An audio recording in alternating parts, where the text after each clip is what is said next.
हम behavioural sciences के section B को कंटिन्यू करेंगे।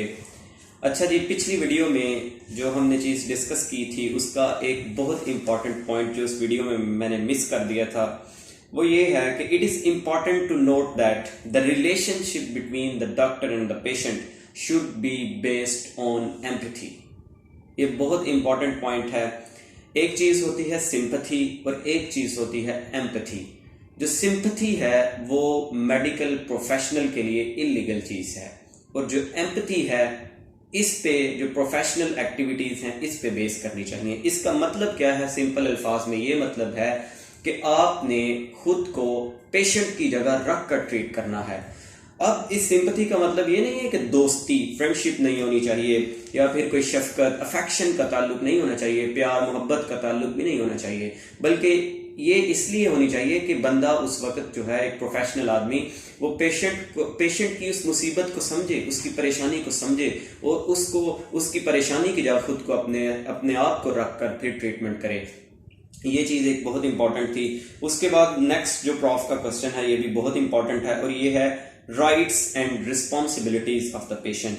जाहिर सी बात है कि जहाँ पेशेंट की कुछ रिस्पॉन्सिबिलिटीज हैं और उसी तरह पेशेंट पे कुछ राइट्स भी होंगे, ये दोनों चीज़ें होंगी तो फिर काम चलेगा। पहले हम चीज़ डिस्कस करते हैं कि राइट्स ऑफ द पेशेंट।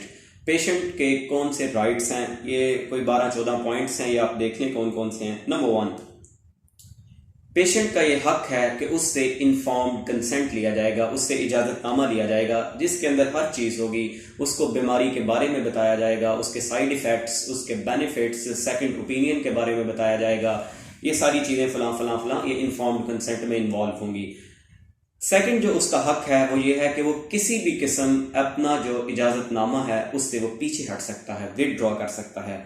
तीसरी चीज़ हमेशा अक्सर यूज़ होता है कि जो पेशेंट होता है उसका जो डाटा होता है, क्लिनिकल डाटा, उसको एक्सपेरिमेंटल और रिसर्च पर्पस के लिए इस्तेमाल किया जाता है और कानूनन ये पेशेंट की इजाज़त के बगैर नहीं किया जा सकता। अगर वो रिसर्च पर्पस के लिए अपना क्लिनिकल डाटा यूज़ होने नहीं दे रहा तो इसका मतलब है कि नहीं होगा।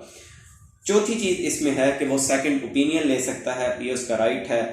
पांचवी चीज़ कॉन्फिडेंशियलिटी, मासवाए वो चंद एक वजूहात जिनकी बुनियाद पर वो कॉन्फिडेंशियलिटी को ब्रीच किया जा सकता है, उसकी इंफॉर्मेशन को सीक्रेट रखा जाएगा, ये उसका हक है।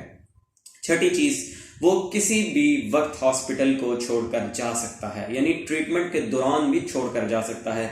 मासवाए चंद एक सिचुएशंस के किसी किस्म की इन्फेक्शियस डिजीज है अगर, या फिर सर्टन साइकेट्रिक प्रॉब्लम है पेशेंट को, तो इस सूरत में वो हॉस्पिटल छोड़कर नहीं जा सकता, अदरवाइज वो छोड़कर जा सकता है।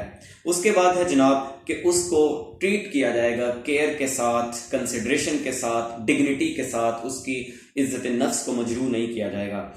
अगली चीज़ है जनाब कि request medical files from the doctor. जो पेशेंट है उसका हक है कि वो डॉक्टर से अपनी मेडिकल फाइल का मुतालबा कर सकता है कि मुझे फ़लाँ मेडिकल फाइल मेरी दी जाए जिसमें सारी डिटेल्स मेंशन हों।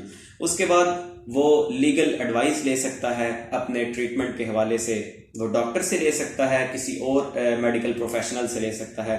उसके बाद जनाब ये भी उसका हक है कि वो अपने राब्ता कर सकता है अपने दोस्तों के साथ, अपने रिलेटिव्स के साथ, अपने मेंबर्स जो उसके रिलीजियस फेथ के हवाले से उसके मेंबर्स हैं और जो एज अ गार्डियन हूँ वो अपने ट्रीटमेंट के दौरान उनसे राब्ता कॉन्टैक्ट कर सकता है।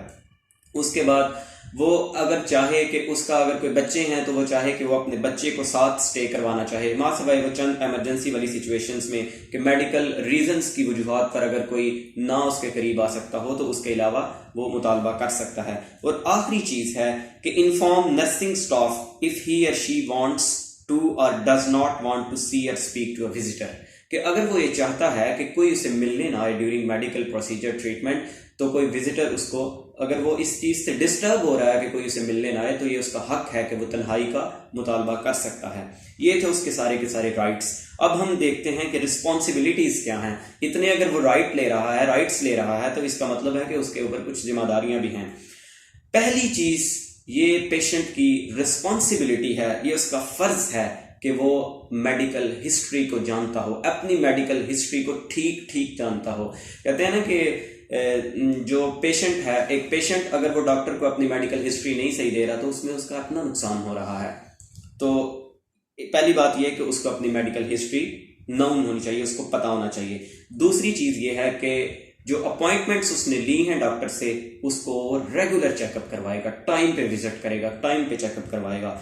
तीसरा उसकी रिस्पॉन्सिबिलिटी ये है कि जो उसको ट्रीटमेंट एडवाइज किया गया है, जो उसको दिया गया है, वो उसको पूरा करेगा। ये नहीं है कि कभी दिल किया तो गोली खा ली, कभी दिल किया तो नहीं खाई, कभी दिल किया तो इंजेक्शन लगवा लिया, कभी छोड़ दिया, सुबह खा ली शाम को नहीं खाई, इस तरह वो नहीं कर सकता।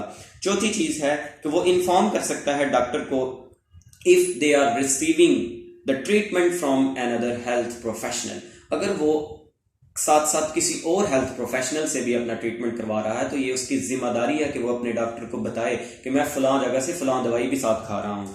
पांचवी चीज ये है कि जो उसने चार्जेस पे किए हैं अपने ट्रीटमेंट के, उसको एक तो टाइम पे अदा करने चाहिए, ये उसकी रिस्पॉन्सिबिलिटी है। दूसरा, वो ये जानने का हक रखता है कि उसके चार्जेस किधर किधर खर्च हो रहे हैं, फलां मतलब फाइनेंस के हवाले से वो ठीक हो। और छठी और आखिरी चीज ये है कि जनाब, conduct themselves in a manner which will not interfere with the well-being or rights of the other patients or staff। जनाब, ये उसकी रिस्पॉन्सिबिलिटी है कि वो जो हॉस्पिटल का अदर स्टाफ है और जितने भी ये दूसरे मामलात हैं वो उनको डिस्टर्ब नहीं करेगा, उसमें इंटरफेयर नहीं करेगा, ये उसकी रिस्पॉन्सिबिलिटी है। बाकी हम नेक्स्ट वीडियो में देखते हैं। Thank you.